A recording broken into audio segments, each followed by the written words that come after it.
Hi. ഞാന് foundation ഇട്ടുകൊണ്ടിരുന്നപ്പോഴാണ് ഇതൊന്ന് vlog ആക്കിയാലോ എന്ന് ആലോചിച്ചത്. പുറത്ത് നല്ല വെയിലാണ്, ഞാൻ വീട്ടിലേക്ക് പോവാ. ഈ നട്ടുച്ചയ്ക്കാണ് എൻ്റെ ഡ്രീം. അപ്പം ആക്ച്വലി ഞങ്ങൾ ഫ്ലാറ്റ് ഷിഫ്റ്റ് ചെയ്യുന്നതുകൊണ്ട് അവിടെ ടേബിളും സാധനങ്ങളും ഒന്നുമില്ല. അതുകൊണ്ടാണ് ഈ ഒരു ആംഗിൾ വെച്ചിട്ട് ഞാൻ വീഡിയോ എടുക്കുന്നത്. ഞാൻ ഫൗണ്ടേഷൻ നല്ലോണം ബ്ലെൻഡ് ആക്കി കൊടുത്തതിന് ശേഷം ഞാൻ ഐബ്രോസ് ഫില്ല് ചെയ്യാണ്. ഞാൻ ഇതിൻ്റെ റിവ്യൂ ഓൾറെഡി ചെയ്തിട്ടുണ്ട്. ഞാൻ ഈ യൂസ് ചെയ്യുന്നതിൻ്റെ എല്ലാ റിവ്യൂസും മിക്കതും ഞാൻ ചെയ്തിട്ടുണ്ടായിരിക്കും കേട്ടോ. ഞാൻ ഇതിൻ്റെ ലിങ്ക് എല്ലാം ഡിസ്ക്രിപ്ഷനിൽ കൊടുത്തേക്കാം, ഡു ചെക്ക് ഇറ്റ് ഔട്ട് കാണാത്തവർ.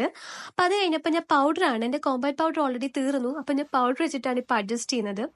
അപ്പം ഞാൻ പൗഡർ നല്ലോണം ഒന്ന് ഡാബ് ചെയ്ത് കൊടുത്തു. അത് കഴിഞ്ഞിട്ട് ഞാൻ നേരത്തെ കാണിച്ചില്ലേ അതിൻ്റെ തന്നെ ജെൽ ഐലൈനർ വെച്ചിട്ടാണ് ഞാൻ കണ്ണെഴുതി കൊടുക്കുന്നത്. സോ ഇത് ആക്ച്വലി അടിപൊളി സാധനം കേട്ടോ. ഞാൻ എൻ്റെ ഫ്രണ്ടിനെ വെച്ചിട്ട് പരീക്ഷിച്ച് നോക്കി. അവളെ കൊണ്ട് രാത്രി എഴുതിച്ചിട്ട് രാവിലെ വരെ അത് നിൽക്കുന്നുണ്ട് കേട്ടോ. ലോങ് ലാസ്റ്റിംഗ് ആണ്. സ്മച്ച് പ്രൂഫ് ആണെന്ന് ചോദിച്ചാൽ ഡാസ്ലറിൻ്റെ ഐലൈനർ ഒക്കെ വെച്ച് നോക്കുമ്പോൾ ഇത് അത്യാവശ്യം നിൽക്കുന്നുണ്ട്. ഈ ഒരു പ്രൈസ് റേഞ്ചിൽ 343 സംതിങ് ആയിരുന്നു ഇതിന്റെ പ്രൈസ്. പിന്നെ അത് കഴിഞ്ഞപ്പോൾ ഞാൻ ലിപ്സ്റ്റിക് ഇട്ടു. ഞാൻ 2 ലിപ്സ്റ്റിക്ക് മിക്സ് ചെയ്തിട്ടാണ് ഇടുന്നത്. അപ്പോൾ ഒന്ന് ലാക്മേയുടെ കൊക്കോ സോഫ്റ്റ് ആണ്. ഇന്ന് നല്ല മണം കേട്ടോ, എനിക്ക് ഭയങ്കര ഇഷ്ടം എൻ്റെ മണം. അപ്പോൾ പിന്നെ ഷെയ്ഡിനേക്കാളും കൂടുതൽ എനിക്ക് മണമാണ് ഇഷ്ടം. അപ്പോൾ ഞാൻ ആ ഒരു ലിപ്സ്റ്റിക്ക് ഇട്ട് കൊടുത്തു. അതിനുശേഷം ഞാൻ കളർ ബാറിൻ്റെ ഒരു ലിപ്സ്റ്റിക്കാണ് യൂസ് ചെയ്യുന്നത്. ഇതിൻ്റെയൊക്കെ റിവ്യൂ ചെയ്തിട്ടുള്ളതാണ്. അപ്പോൾ അതും കൂടെ ജസ്റ്റ് ഒന്ന് ഇട്ടിട്ട് ജസ്റ്റ് ഒന്ന് മിക്സ് ആക്കി കൊടുത്തപ്പോഴത്തേക്കും നമ്മുടെ ലിപ്സ്റ്റിക്ക് സെറ്റ് ആയിട്ടുണ്ട്. ഇനി ഇത് കഴിഞ്ഞിട്ട് ആക്ച്വലി എനിക്ക് ഊബർ വിളിക്കണം. ഊബറിലാണ് പോകുന്നത്. പൊരിഞ്ഞ വെയിൽ കണ്ടതുകൊണ്ടാണ് ഞാൻ ഊബർ വിളിക്കാൻ തീരുമാനിച്ചത്. അങ്ങനെ ഞാൻ ഇനി നമുക്ക് മുടി ഒന്ന് പൊക്കിക്കെട്ടാന്ന് വിചാരിച്ചു. ഒന്നാമത് ഉച്ചയ്ക്കായിരിക്കും ഉച്ചയ്ക്കായിരിക്കും ട്രെയിൻ. അതുകൊണ്ട് നല്ല വെയിലുണ്ടാവും. ട്രെയിനിൻ്റെ ഉള്ളിൽ നല്ല ചൂടായിരിക്കും.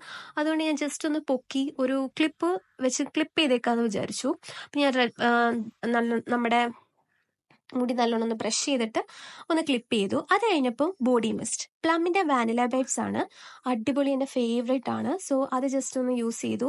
അത് കഴിഞ്ഞ് ഞാൻ നോക്കിയപ്പോൾ ആണ് ഗൈസ് എന്നെ ഞെട്ടിക്കുന്ന ഒരു സംഭവം ഞാൻ കണ്ടത്. അതുവരെ നല്ല പൊരിഞ്ഞ വെയിലായിരുന്നെങ്കിൽ ഇപ്പോൾ നല്ല മഴക്കോള് കൊണ്ടിട്ട് ഇപ്പം പെയ്യുന്നുള്ള രീതിക്കായി ആകാശം. ഇതുവരെ വെയിലായിരുന്നു എന്ന് കണ്ടാലേ പറയത്തില്ല.